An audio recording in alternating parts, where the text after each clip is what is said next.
নেদারল্যান্ডের ছোট্ট একটা গ্রামের ছেলে হান্স। সে তার দাদু ঠাকুমার সাথে একটা ছোট্ট বাড়িতে থাকতো। তার দাদুর ছিল অল্প কিছু চাষের জমি আর বাড়ির একপাশে একটা চারা গাছ তৈরির নার্সারি। হান্সের বাবা পিটার, সে বেশ কয়েক বছর আগে শহরে একটা বড় কোম্পানিতে চাকরি পেয়েছেন। হান্সের বাবা আর মা এতদিন শহরে ছিলেন, কিন্তু হান্সের দাদু ঠাকুমার সঙ্গে হান্স গ্রামের বাড়িতেই থাকতো। এবার হান্স বড় হচ্ছে, তার বয়স এখন 10 বছর হয়েছে। হান্সের বাবা মা সিদ্ধান্ত নিলেন যে তারা হান্সকে তাদের সাথে শহরে নিয়ে যাবে আর সেখানে ভালো কোনো একটা স্কুলে ভর্তি করে দেবে, কারণ হান্স ছোট থেকেই পড়াশোনাতে বেশ ভালো ছিল।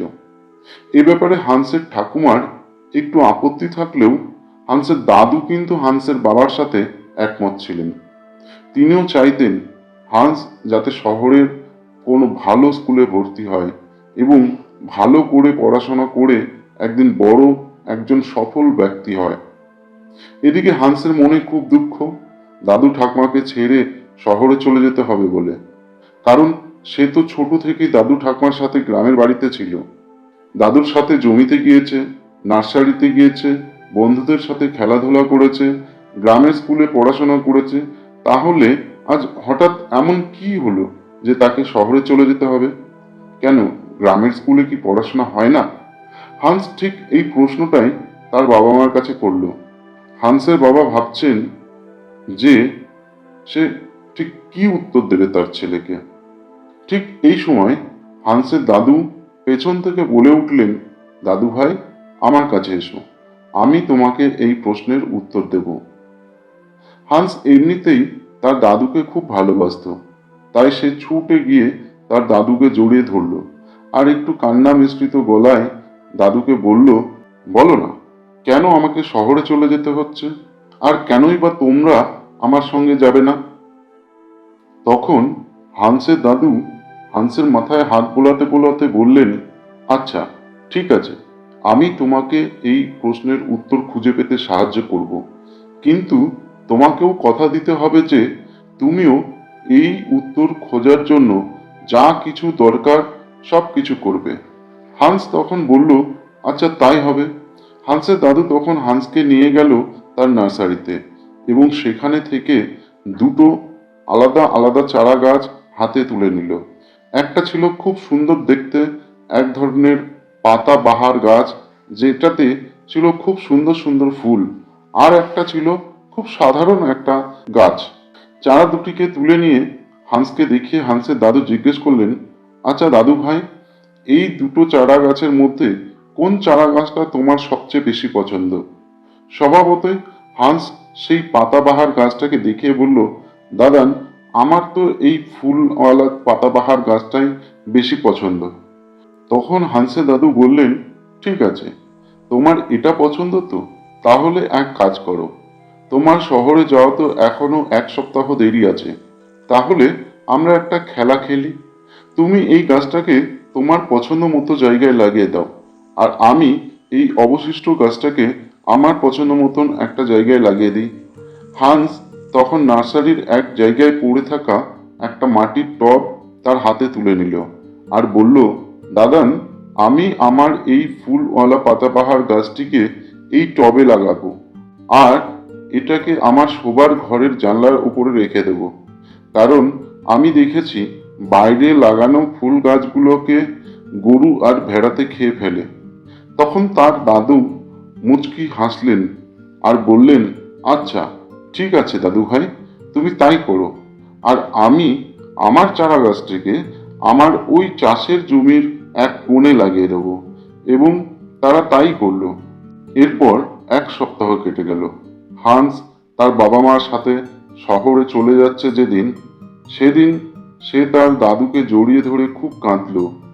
তখন হান্সের দাদু সেই টবে লাগানো গাছটি এনে হান্সের হাতে দিলেন আর বললেন, দাদু ভাই, এটা আমার তরফ থেকে তোমার জন্য দেওয়া একটা উপহার, এটার যত্ন রেখো। হান্স সেই চারা গাছটিকে সঙ্গে নিয়ে শহরে চলে গেল। সেখানে গিয়ে হান্স প্রতিদিন তার দাদুর সাথে ভিডিও কলে কথা বলতো আর চারা গাছটিকে দেখাতো আর বলতো, এই দেখো দাদান, আমার পাতাবাহার ফুলের গাছ কত সুন্দর হয়েছে। আর তারপর তার দাদুকে তার সেই গাছটিকে দেখানোর জন্য বলতো। এদিকে সত্যি হান্সের দাদুর সেই চারা গাছটিকে গরুতে আর ভেড়াতে দু চারবার খেয়ে গেছে, তাই গাছটা সেইভাবে বেড়ে উঠতে পারেনি। যাই হোক, এইভাবেই কেটে গেল আরো 10 বছর। এখন হান্স একজন 20 বছর বয়সের যুবক। সে খুব ভালোভাবে স্কুলের পড়াশোনা শেষ করে এখন ইঞ্জিনিয়ারিং পড়ছে। একসময় কলেজের বেশ কিছুদিন ছুটি পড়ল। তখন হান্স ও তার বাবা মা আবার গ্রামের বাড়িতে বেড়াতে এলো। সে এসে দেখল গ্রামের পরিবেশ এই বিগত 10 বছরে বেশ খানিকটা বদলে গেছে। তার দাদু ঠাকুমাও যেন বেশ কিছুটা বৃদ্ধ হয়ে পড়েছেন।